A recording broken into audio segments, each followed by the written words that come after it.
It was the night before Christmas when all through the house not a creature was stirring, not even a mouse.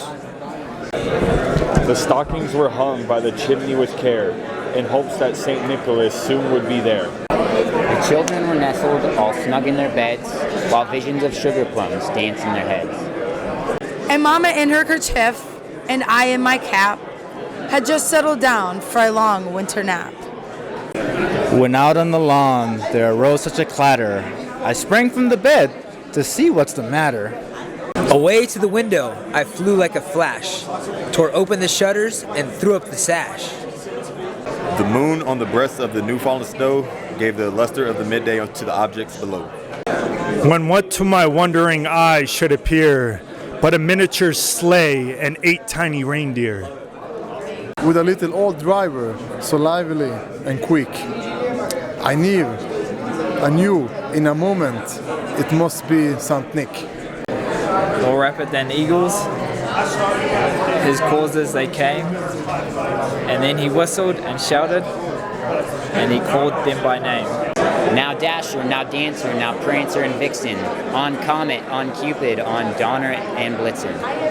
Na górę dachu, na górę muru, biegnijcie wszyscy, biegnijcie wszyscy, biegnijcie wszyscy. Something like that. As dry leaves that before the wild hurricane fly, when they met with an obstacle, mount to the sky. So up to the housetop the coursers they flew, with the sleigh full of toys and St. Nicholas too.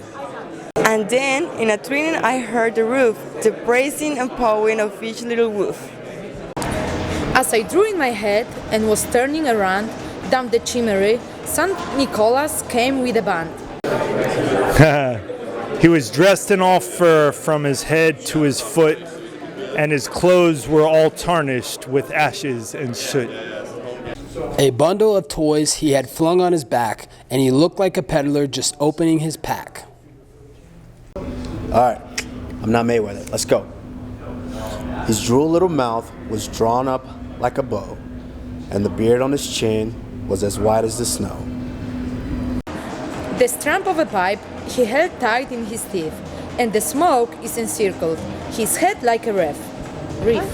Yeah, that works. He had a broad face and a little round belly that shook when he laughed, like a bowl full of jelly. He was chubby and plump, a right jolly old elf. And I laughed when I saw him, in spite of myself. His name was Mark Coleman. A wank? A wink. What's it say? A wink. A wank of his eye, you wank your tater. A wink. Oh, wink. Oh, jeez. My eyes are real bad. I need my glasses. I didn't know I was going to have to read. No, it's not. Wink of his eye, a twist of his freaking hand. Soon gave me to know I had nothing to dread. Except Matt, the motherfucking Immortal Brown. Don't fuck with that, man. I'm not kidding you. In my prime, maybe. He spoke not a word, but went straight to his work, and filled all the stockings, then turned with a jerk. And laying his finger aside of his nose, and giving a nod, up the chimney he rose. He sprang to his sleigh, to his team gave a whistle, and away they all flew, like the down of a thistle. But I heard him exclaim, ere he drove out of sight, Merry Christmas to all, and to all a good night.